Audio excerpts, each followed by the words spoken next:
Hello everyone, मैं विपिन एक बार फिर आपके सामने। और आज मैं बात करने वाला हूँ specifically on smart read course. पिछले काफ़ी दिनों से कई सारे बच्चे मुझे मैसेज करके ये बात पूछ रहे हैं, सर हमें जानना है कि स्मार्ट रीड कोर्स कैसे वर्क करता है, बिकॉज़ हमने रिसेंटली प्लान बाय किया है एंड वी आर क्लूलेस कि ये वर्क कैसे करता है। दूसरा, कई सारे बच्चे जो मन बना चुके हैं बाय करने का, और उनको भी सेम ही क्वेश्चन है उनके दिमाग में कि सर ये वर्क कैसे करता है, कैसे यूटिलाइज़ करना है, प्लीज़ एक्सप्लेन कर दीजिए। तो आज इस वीडियो में मैं इसी पर बात करने वाला हूँ। सो सबसे पहले जानना ज़रूरी है कि स्मार्ट रीड कोर्स क्यों लेना चाहिए? अगर आपने नहीं लिया है, तो आपके दिमाग में क्वेश्चन आना चाहिए, why should you join smart read course? तो अगर ये क्वेश्चन आपके दिमाग में है, तो आंसर ये है, आप इसको इसलिए जॉइन करें क्योंकि आपको अपनी वोकैब्युलरी को स्ट्रेंथन करना है। यानी जो भी अभी आपका लेवल है वोकैब्युलरी पर, उसको आपको नेक्स्ट लेवल पर लेके जाना है, तब आप ये कोर्स बाय कर सकते हैं।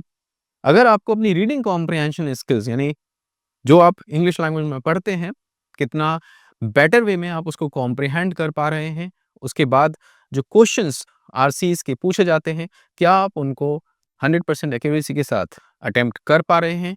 अगर नहीं, तब ये कोर्स आपके लिए है।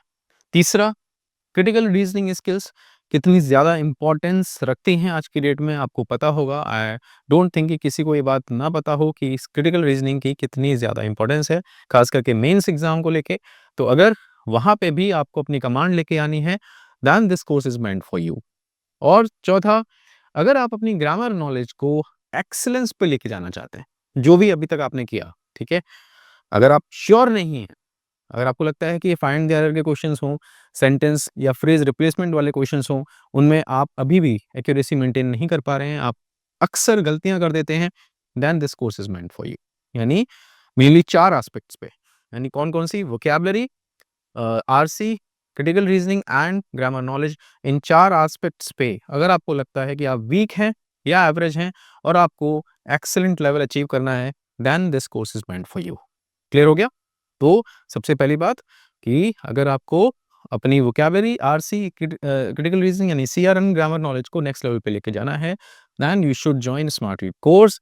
अभी मैं बात करूंगा how to pursue smart read course, कि हमें परस्यू कैसे करना है, कैसे इस पे चलना है।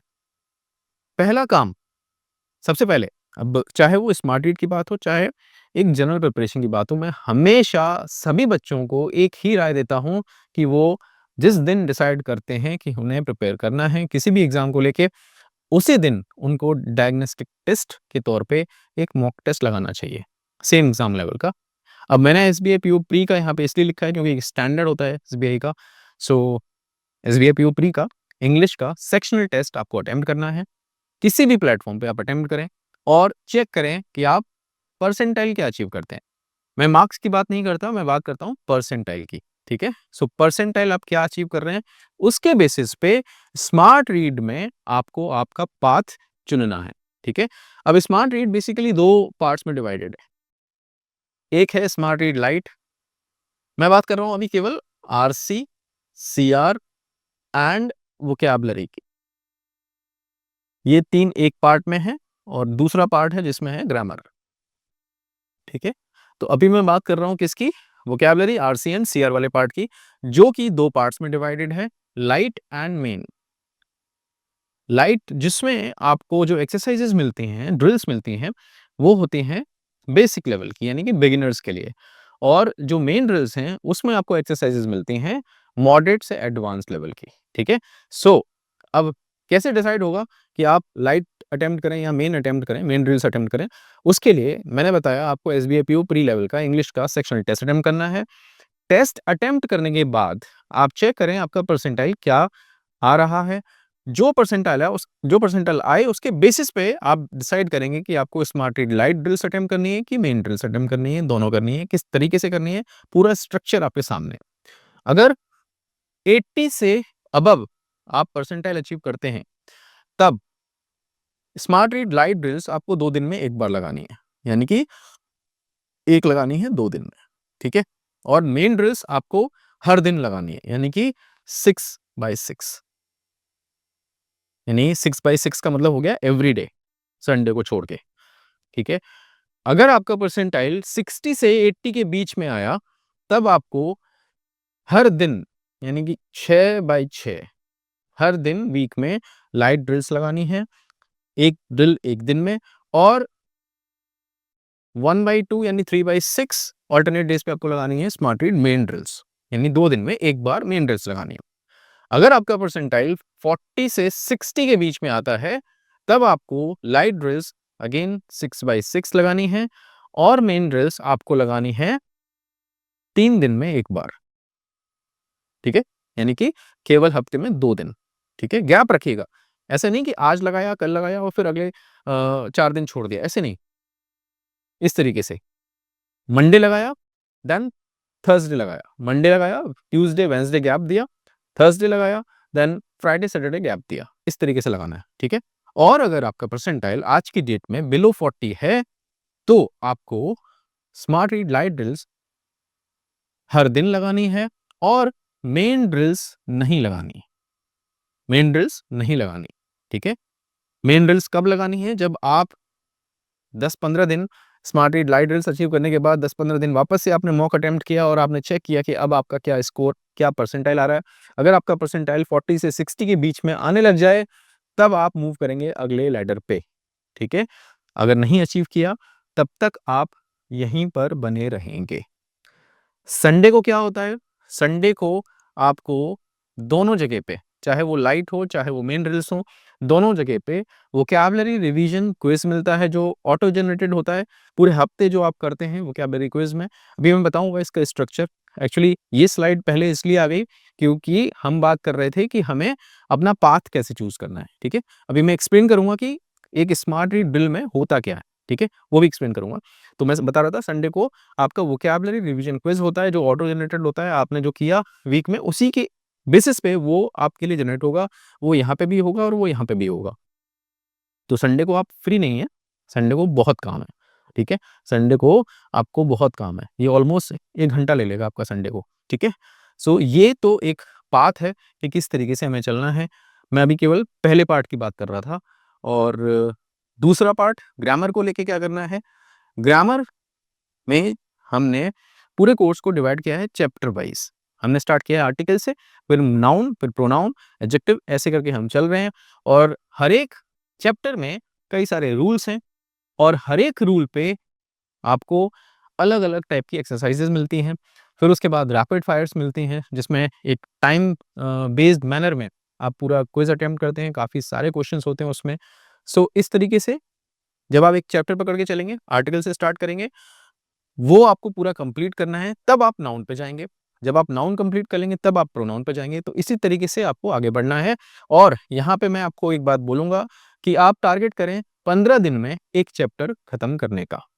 यानी 15 डेज़ में ग्रामर का 1 चैप्टर कंप्लीट करने का आपको टारगेट लेके चलना है, ठीक है? ये है एक पाथ कि हमें चलना कैसे। मैंने बात कर लिया रीडिंग कॉम्प्रिहेंशन, क्रिटिकल रीजनिंग और वोकैब्युलरी वाले पार्ट पे, ग्रामर की बात हम आगे करेंगे। अब जब आप स्टार्ट करते हैं, मैं हर एक बच्चे से यही बोलता हूँ, जो पहला हफ्ता है आपका स्मार्ट रीड कोर्स के साथ, उसी पहले हफ्ते में आपको 2 चीज़ें करनी ही करनी है। पहला काम आपको करना है, अमित सर का क्रिटिकल रीजनिंग का जो मैराथन वीडियो जो अवेलेबल है आपके स्मार्ट रीड कोर्स के डैशबोर्ड पे, उसको आपको पहले हफ्ते ही देख लेना है, समझ लेना है। दूसरा, आपको मेरा माइंड मैपिंग का वीडियो देख लेना है, पहले ही हफ्ते में। ये काम आपको फर्स्ट वीक में कर लेना है। क्रिटिकल रीजनिंग वाला इसलिए ज़रूरी है क्योंकि हर एक ड्रिल में आपको 2 से 3 क्वेश्चंस क्रिटिकल रीजनिंग बेस्ड मिलने वाले हैं।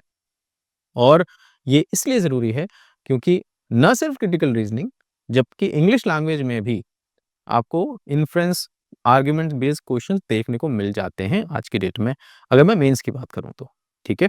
तो बहुत ज़रूरी टॉपिक है क्रिटिकल रीजनिंग का, उसको आप छोड़ नहीं सकते, स्किप नहीं कर सकते और फर्स्ट वीक में इसलिए देखने को बोल रहा हूँ ताकि आप वहीं से स्ट्रेंथ डेवलप करना स्टार्ट कर दें, ठीक है?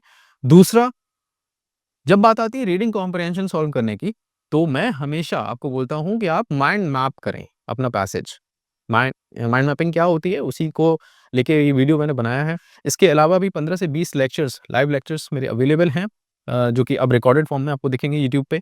उनको भी आप रेफ़र कर सकते हैं और समझ सकते हैं कि माइंड मैपिंग कैसे हेल्प करती है। मैं कभी भी स्किमिंग को रिकमेंड नहीं करता, मैं कभी भी स्कैनिंग को रिकमेंड नहीं करता, खास करके जब अच्छे लेवल के पैसेजेस हमें देखने को मिलते हैं, ठीक है? प्री लेवल बहुत ही हल्के लेवल के passages like clerk pre level के पैसेजेस में मैं बोलूँगा स्किमिंग काम आ जाती है, पर उससे ऊपर नहीं, जो कि हमें आज की डेट में देखने को मिल रहा है, ठीक है? तो माइंड मैपिंग अगर आपको समझनी है तो ये वीडियो, और क्रिटिकल रीजनिंग के फंडामेंटल्स आपको स्ट्रॉन्ग करने हैं तो ये वीडियो। ये पहले हफ्ते में ही आपको कंप्लीट कर लेने हैं, ठीक है?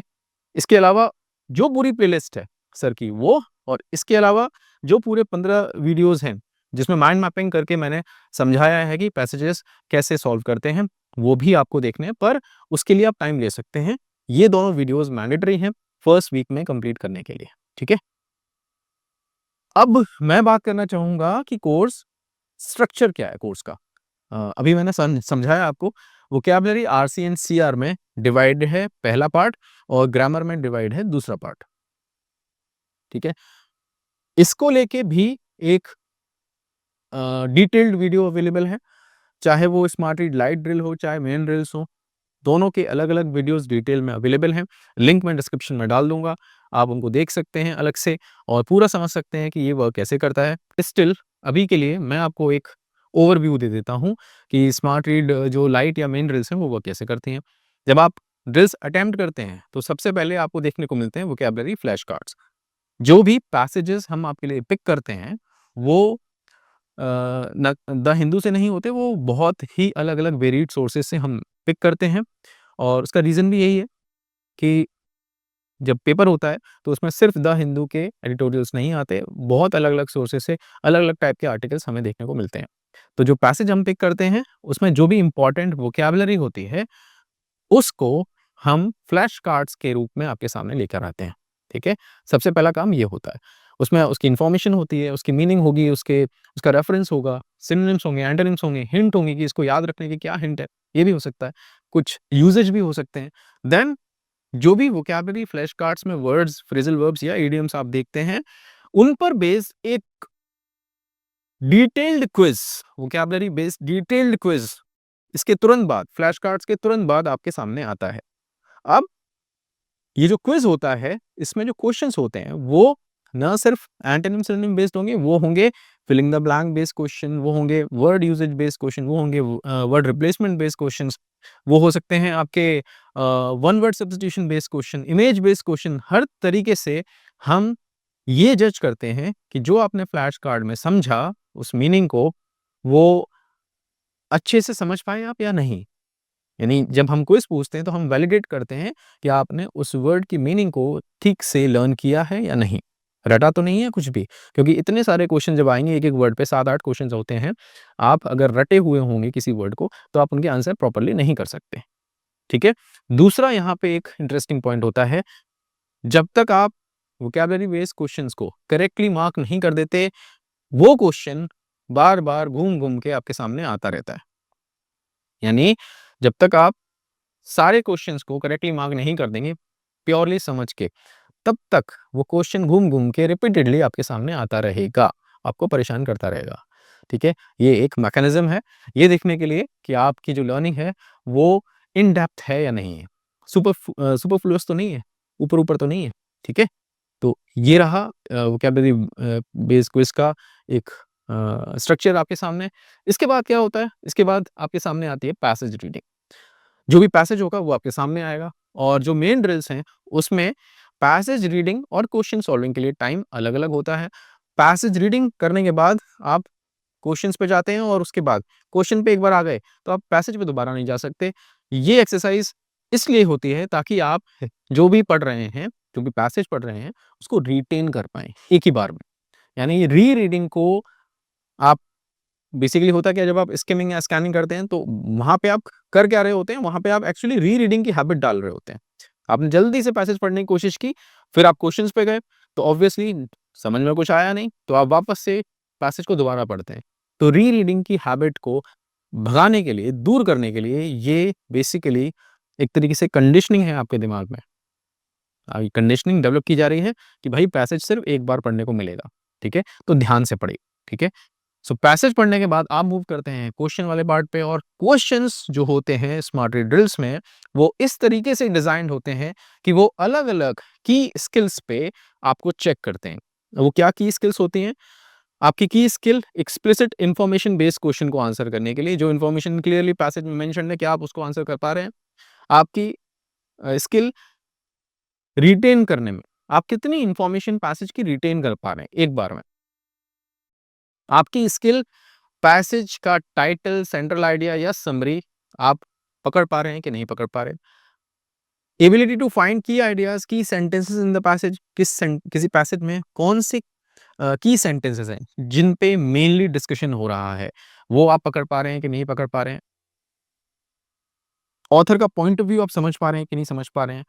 टोन या स्टाइल क्या है पैसेज की या ऑथर की। कॉन्टेक्चुअल मीनिंग जो यूज हो रहा है उसमें कोई वर्ड या कोई फ्रेज, उसका कॉन्टेक्चुअल मीनिंग आप समझ पा रहे हैं कि नहीं समझ पा रहे हैं। उसके बाद argument, inference, conclusion, course of action, inference हो गया यहाँ पे। तो इन सारे टॉपिक्स पे जो क्वेश्चंस हैं, क्या आप उनको, आपके अंदर वो एबिलिटी है कि आप इनको ठीक से आंसर कर पा रहे हैं कि नहीं आप कर पा रहे हैं। ये सारे देखिए यहाँ पे सीआर बेस्ड क्वेश्चंस हैं। तो मैंने जैसे बताया 2 से 3 क्वेश्चंस हर बार आपको सीआर बेस्ड क्वेश्चंस देखने को मिलेंगे ड्रिल्स में, ठीक है? तो इस तरीके से अलग-अलग रीडिंग कॉम्प्रिहेंशन की जो की स्किल्स होती हैं, उन पे आपको डेली बेसिस पे चेक किया जाएगा। और जैसे-जैसे आप आगे बढ़ेंगे, मेरे साथ आप कनेक्टेड रहते हैं, जैसे-जैसे आप आगे बढ़ेंगे, आपका रोज़ मेरे साथ डिस्कशन होता है और आप अपनी परफ़ॉर्मेंस भी मेरे साथ शेयर करते हैं। मैं आपको गाइड करता हूँ हर स्टेप पे कि अब यहाँ से आगे कैसे बढ़ना है, ठीक है? So this was it guys. अभी मैं बात करना चाहूँगा किसकी? ग्रामर की। क्योंकि आज से पहले मैंने कभी ग्रामर के कोर्स के बारे में बात नहीं की, जो इसका पार्ट है ग्रामर, उस पे मैंने कभी बात नहीं की, तो एक बार मैं ग्रामर कैसे वर्क करता है वो भी दिखाना चाहूँगा आपको। तो उसके लिए मैं जाना चाहूँगा स्मार्ट रीड कोर्स के डैशबोर्ड पे। हाँ जी, ये इस तरीके का डैशबोर्ड मिलता है आपको, और यहाँ से मैं जा सकता हूँ ग्रामर पे, मास्टर योर ग्रामर। अब ये मेरा डैशबोर्ड है, अब आप देख सकते हैं यहाँ पे इस तरीके से articles, noun, pronoun, mastery test. देखिए 3 चैप्टर्स कंप्लीट होने के बाद मास्टरी टेस्ट आता है, यानी कि इन तीनों चैप्टर्स के जो भी क्वेश्चंस बनते हैं अच्छे-अच्छे एग्जाम लेवल के, वो आपको मास्टरी टेस्ट में मिलेंगे। और मास्टरी टेस्ट ऐसा नहीं होता 20-30 क्वेश्चन का, एक रोबस्ट टेस्ट प्रिपेयर किया जाता है। इस वाले मास्टरी टेस्ट में 200 क्वेश्चंस हैं और टाइम लिमिट के अंदर-अंदर आपको 200 क्वेश्चंस सॉल्व करने होते हैं, ठीक है? अब एग्जांपल के तौर पे मैंने आर्टिकल्स ओपन किया है यहाँ पे। आप देखें आर्टिकल्स में कितने सारे रूल्स हैं यहाँ पे।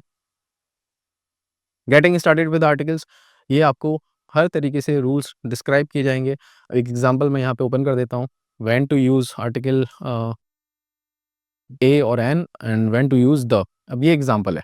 अब यहाँ पे एक वॉइस नोट भी है, आप देख सकते हैं। अगर आपको ये समझ में ना आए तो आप वॉइस नोट को भी रेफ़र कर सकते हैं। इसके बाद एक बहुत ही सिंपल लैंग्वेज में रूल को डिस्क्राइब किया गया है। रूल पढ़ने के बाद क्या होता है, आपको क्वेश्चंस अटेम्प्ट करने पड़ते हैं।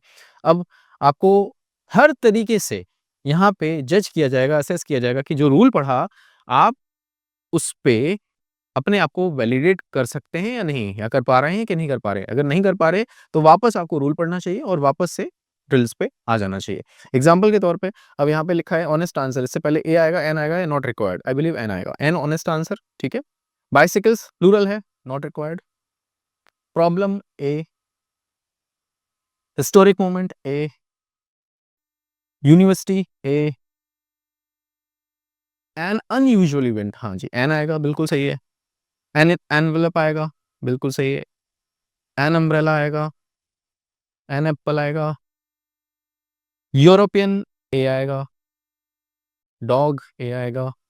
अम्ब्रेला देखो वापस से एन आया, ठीक है, अम्ब्रेला वापस से आया। अ टॉल ट्री, यूनिकॉर्न ये आ रहा है, यानी कि ए आएगा। यूरोपियन वापस से ए आएगा।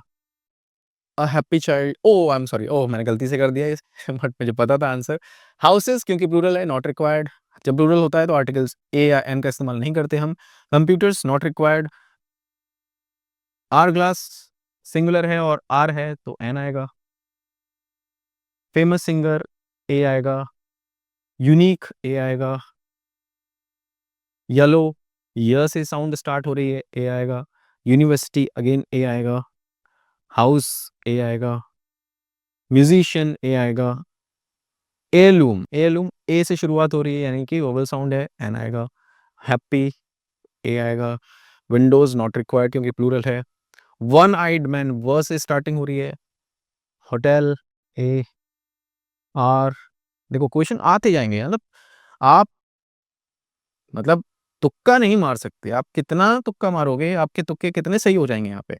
इतने रोबस्ट मैनर में क्विज़ तैयार किया गया है कि आप जब तक सारे क्वेश्चंस के आंसर नहीं लगा देंगे सही, तब तक ये पीछा नहीं छोड़ेगा। अगर मैं मान लो गलत करता हूँ, तो वापस से आएगा। फॉर एग्ज़ाम्पल ये चेयर्स वाला क्वेश्चन मैं मान लो गलत कर देता हूँ, ठीक है? अब देखो वापस से आएगा, चेयर्स वाला वापस से आएगा। Schools not required, honest man an honest man, used car, glass of water, old an old car, an answer, dogs not required, cat, chairs. आ गया?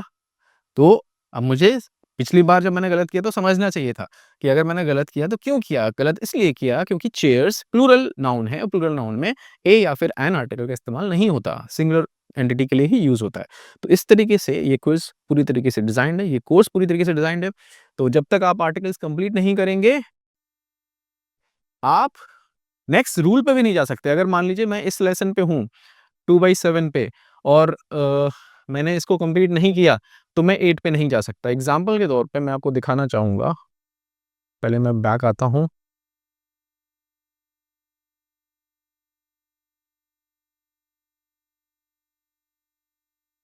हुँ,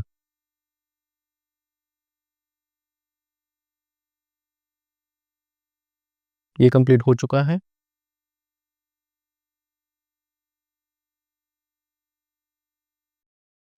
येस, अब ये आई बिलीव ओपन होना चाहिए था, कुछ एरर है टेक्निकल। एडजेक्टिव्स ओपन हो जाना चाहिए था क्योंकि मैंने मास्टरी टेस्ट कंप्लीट कर लिया है। तो पाथ यही है। फॉर एग्ज़ाम्पल अब मैं जैसे ये वाला व्हाट आर एडजेक्टिव्स कंप्लीट करूँगा, तब ये वाला एडजेक्टिव्स वर्सेस प्रोनाउन ओपन होगा। जब तक नहीं पिछला वाला स्टेप मैंने नहीं लिया, नेक्स्ट स्टेप आपके लिए ओपन नहीं होगा। As simple as that. जो भी बच्चे जल्दी में हों कि मुझे ये भी कर लेना है, वो भी कर लेना है, जल्दी से मेरे मार्क्स इंप्रूव हो जाएँ, जल्दी से ये हो जाए, जल्दी से वो हो जाए, उनके लिए स्मार्ट रीड कोर्स नहीं है।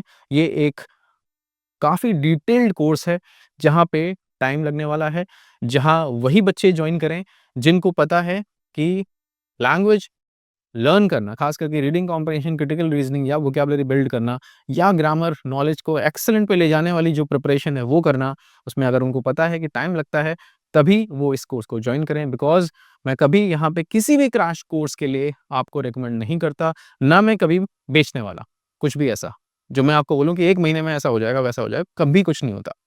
किसी भी एस्पेक्ट में लाइफ के कभी कुछ नहीं होता ऐसा। मिरेकल्स बहुत रेयर होते हैं और जो मिरेकल्स हो भी जाते हैं, वो सस्टेन नहीं करते। ठीक है? आप एक बार तो तुक्के में कुछ पालोगे, फिर अगली बार आप गिरोगे ही गिरोगे फॉर श्योर। ठीक है? नेचर है ये ऑब्वियस है। तो दिस वाज़ इट। ये ग्रामर था आपके लिए। मैं वापस चला जाता हूँ हमारे पीपीटी पे। तो ये बात हो गई। इसके बाद ये मैंने आपको एक्सप्लेन कर दिया है। अब जो सबसे ज़रूरी चीज़ कि इस कोर्स में आप अकेले नहीं हैं। ये पूरा कोर्स जो है आप देख रहे हैं एआई ड्रिवन है। इसमें बहुत सारी चीज़ें अपने आप होंगी। पर जो सबसे ज़रूरी है कि भाई मैं कहाँ हूँ? तो मैं यहाँ हूँ गाइज़। टेलीग्राम पे जब आप कोर्स बाय करते हैं, परचेज़ करते हैं, आपको मेरी तरफ से एक मेल जाता है जिसमें हमारे टेलीग्राम प्राइवेट टेलीग्राम ग्रुप का लिंक होता है, आपको उसे जॉइन करना होता है। या अगर आपके पास मेल नहीं पहुँचता है, तो कोर्स बाय करने के बाद आपको मेरे से कॉन्टैक्ट करना होता है टेलीग्राम पे ही team_sk1 is my user name. आप मुझे अपना पेमेंट का स्क्रीनशॉट भेजते हैं और मैं आपको हमारे टेलीग्राम ग्रुप का लिंक शेयर करता हूँ। आप ग्रुप जॉइन करते हैं और डेली बेसिस पे इंटरैक्शन करते हैं मेरे साथ, ठीक है?